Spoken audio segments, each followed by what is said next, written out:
I do think there's something inside of men, whereas if you're with your boys or you're with your group of men, there's something inside of us. Totally. And it allows you to make the absolute best of the worst situations. Maybe that's an evolution from war. You know, all the men went to war and you saw all this pain and suffering and you saw heads, people decapitated and you're injured, but then you sit around the campfire and you're laughing. You're laughing. That's right. It's something inside of us. It's like a coping mechanism when you're around men. So when me and him were together, no matter how bad the scenario or no matter what they tried to do to us, part of us would just look at each other like, cigarette? And you find joy in that. And yeah, there's definitely, and that's another thing I think a lot of men are lacking. A lot of men are missing is a masculine support network. I think buddies. Yeah. You know, you talk to a guy and say, what was the highlight of your life? What was the best time of your life? And they'll say, college football. It's not about the football. It's about the team. Yeah. You know? And I think a lot of that's destroyed as well. Because also it's interesting how everything interconnects. When you destroy honor and principle and the masculine essence inside of men, well, now as a man, it's very hard to have friends. I wouldn't want to have a male friend who had no principles, no honors, and didn't work hard and was always crying about being sad.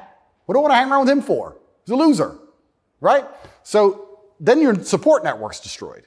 And I think that men have always needed that since the dawn of time, and I think that's gone. But they don't have friends. Men, especially middle-aged men, have no friends. Absolutely, because they've been told that to give them all away and do as the wife says, and then she left him.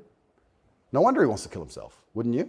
No wonder he's depressed. It sounds like the worst existence ever. And now we're living in a world now, especially, where everything is hyper-competitive, especially the sexual marketplace. Like if you're a 52-year-old, overweight, average income, no fame dude, and you have to find a girl, it's going to be pretty difficult to find a good one. It's going to be very hard. So we're like, of course he's lonely. Yeah. And his kids don't respect him. They're busy. Like, of course he's sad. Like, it's actually heartbreaking to discuss. It is heartbreaking. It's heartbreaking. But then how do you prevent that happening? Well, then you need to be a man of honor and principle and make sure that you keep your support networks and make sure that your woman does respect you. And a woman's going to respect you when she sees other men respect you. Yes. And they're only going to respect you if you respect yourself. But to respect yourself, you have to be the kind of person who says no. What do you think of porn? There's been some statistics, there's been some studies done. Most men or less men are having sex than ever before. I've seen that. Yeah, and what is that? Well, that's an extension of the fact that masculine virtue is being destroyed. That's the thing that's interesting about all these things. They psyop, especially men, they say, listen, women want a feminist man. Women want a man with no moral principle who would make sure that there's a conversation about who should fight the burglar when your house is broken into, because equal opportunities, equal rights, of course. Don't presume just because you're a man that you should defend her physically. Of course not. That makes you a bigot and a misogynist. So they convince men to adopt these virtues in ways. And of course, women, by and large, dislike them for it. So now as masculinity's plummeted, a whole bunch of men are simply not having sex anymore. And then they become addicted to porn, which is cucking, effectively. I mean, two people are having sex and you're just watching it. and it's become Good point. I mean, and it's become a pandemic, right? So men are replacing genuine sexual relationships with just the computer screen and porn. And it's becoming a very, very big problem. And that's also exasperated by the fact that I think the sexual marketplace has become globalized. This is the thing I say to young men. A lot of men come to me with problems, and my only answer to them is masculine excellence. I say that in the world we live in today, being a normal man or below normal is going to be terrible. You have to be an exceptional man because the sexual marketplace, especially, even if you just want to find a wife, is globalized. If you, in 1955, if you met the hot girl in the Nebraskan town, she was the hot girl in the Nebraskan town. If you meet her today, she's being offered to go to Courchevel and go skiing in France, and she's being offered to fly to Dubai. And there's millionaires who can just fly her anywhere and give her anything she wants. And who are you? Right? It's getting harder and harder as a man to even find the most basic human function of reproduction. Even to just find a woman you can reproduce with, it's becoming more and more difficult. You also couple that with the fact that they've destroyed morality in women also. So when you destroy the morality in men and you destroy how a man should act, and then you destroy how a woman should act, you're both going in the opposite direction. Most women out there are very happy to share a man who's just rich and famous, and they don't care. It's right. So if you're the normal guy, there's this rich famous guy with 30 girls.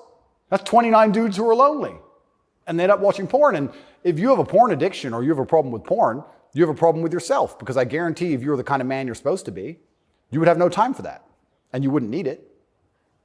I can confirm that's absolutely and utterly the case. Yeah. So the fact you even need porn shows there's a problem with you as a man, because if you were the kind of man you could be, and I genuinely believe that any man can become anything, then you'd have unlimited sexual options and you would have no interest in that. And I do want to make this clear to the world, because there's a bit of a misconception about my story. My father was in the military, and then he left to become a professional chess player. He was a traveling chess player. You don't make money with that. My mother and father broke up at age 9. We moved to England purely because you get more help from the state. I was raised on welfare in Marsh Farm, which is the worst area of the worst town, Luton, with the highest crime rate. I went to a school with a 4% pass rate, single mother household effectively. Started from absolutely nothing, became a kickboxing world champion. Your mother was English? English, correct. So I started at the absolute lowest echelon of life, and I would like to consider myself somewhere near the top now. I've been through absolutely every stage. So when I say to men, you can become anything you want, and my answer to you is masculine excellence, there's no other answer. I can't tell you how to rig the game and cheat the game. If we're all racing a race and I have a Ferrari and you have a Nissan, I mean, sure, you can get a bit better at driving, but you're probably going to lose. You have to get a better character to play this game of life.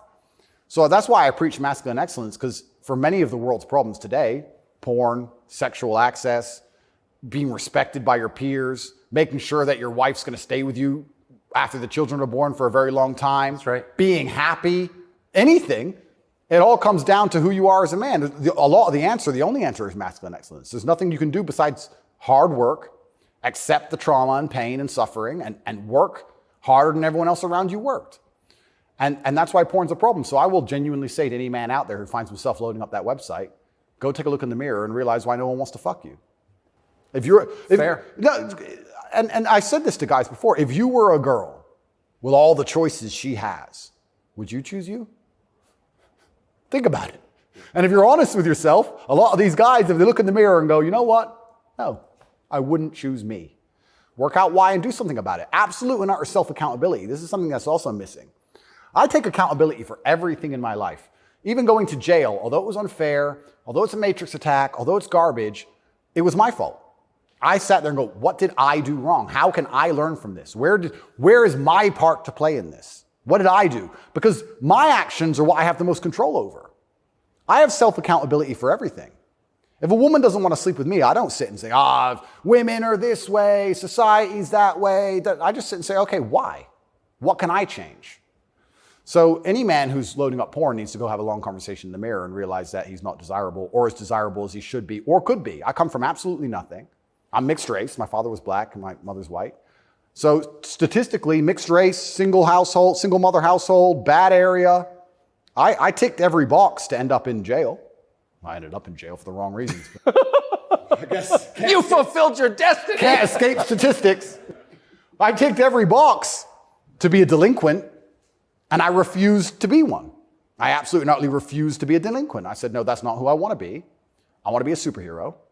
And I know the only way to be a superhero is to, 1, suffer, like Batman did, his parents died, and 2, work hard. What does your mother think?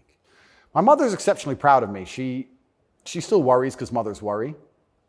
But even when we were in jail, she said, well, I know you're both strong. So, like, she knows she has men. She knows she has, That's pretty great. Yeah, of course. And I think that's what, I believe especially also, I think a man has a duty to his last name. I think we carry the last name. We have a duty to our last name. I am a Tate. I am my father's son. The reason my father is discussed so heavily is because of my monumental success. I keep him alive via my success. I would love to think my son does the same thing. Yes. They will talk about my son in a way where they're so interested in his life path that I must be discussed by extension, and then I live forever. So I have a duty to Tate. I have a duty to my last name. I must perform. And this is what I said to my mother on the phone. I'm a Tate. It's fine. Oh, but the conditions are bad. Yeah. That's life. And even as a man today, you're waking up, you want to load up a porn website. You should have respect for your last name, and you should sit and say, is this who I am? Is this what I do? A lot of this comes down to the things we discussed at the very beginning. Self-respect, honor, dignity. Well, you have no dignity? Well, I have too much dignity for that shit. And a lot of these men have no dignity, no self-respect. And it's all an extension. It extends of why they're never going to be who they could be and also what they do to cope with that. And yeah, porn is a coping mechanism. What do you think of women?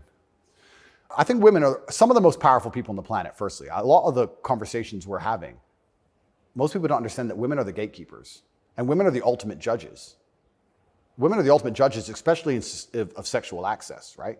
So when I say that maybe 40% of the letters I got in jail were from women, just love letters. Perfume on them and kiss marks. And the traditional masculine role is still respected and loved by so many women. If you were to ask the average woman on the street who hasn't lost her mind what she wants in a man, she would like to be financially provided for, physically protected. I love women. I think they are the most powerful and precious things on the planet. They give life. But I believe that when you love a woman, you should want to protect her and provide for her and take care of her. I don't believe you love a woman by wanting to do everything she says and cucking to her. I don't believe that because I love women, I should have no standards on what I expect in a woman. I don't think loving women is sitting there going, a woman can do whatever she wants to me and I put up with it. I don't think that's loving women at all. I think loving women is saying, I'm going to be the best man I can be. And the only way I'm going to be a good man is with a degree of standard. And I'm going to be the best man I can be for you. And when I say these things, I get attacked for being a misogynist. Because Well, how is that? I think misogynist means someone who hates women. Correct, because I have conversations with women who are, let's say I've done some podcasts with women who are very promiscuous. And I've explained to them that since the dawn of human time, in every single society across the planet, promiscuity in females has been frowned upon. Yes, that's true. It hasn't been frowned upon in men, but it has been in women. I explained In a big way. In a big way. In many parts of the world to this day, you can't get married if you're not a virgin. I'm not saying all women should be virgins. I was explaining to her that female promiscuity has always been hated. In every holy book, it's disliked. You've bought into this new think for the last 10 years, and you seem to think it's empowering. And I would argue that it's not empowering. And I sat there and had a conversation with this promiscuous woman, and I said to her that she is doing herself a disservice, and she's dishonoring herself, and she's never going to be happy or fulfilled jumping from bed to bed. And I was told that this makes me misogynistic because women are empowered and they can make whatever choices they want, and I'm insecure to believe that a woman who slept with 300 men is somehow changed mentally and her ability to bond and love a man has been affected by that. But it is. That's true. Well, unfortunately, you're going to end up in a Romanian jail cell for being a misogynist. No, I mean, I love women. And so I've seen it, and that is true what you said. The thing that's interesting is that women intrinsically understand this. Yes. Because if you see a woman dislike another woman, what's the first name she calls her? Slut. It's the first thing a girl says to a girl she doesn't like. It's the biggest insult that comes to her mind is that she's promiscuous.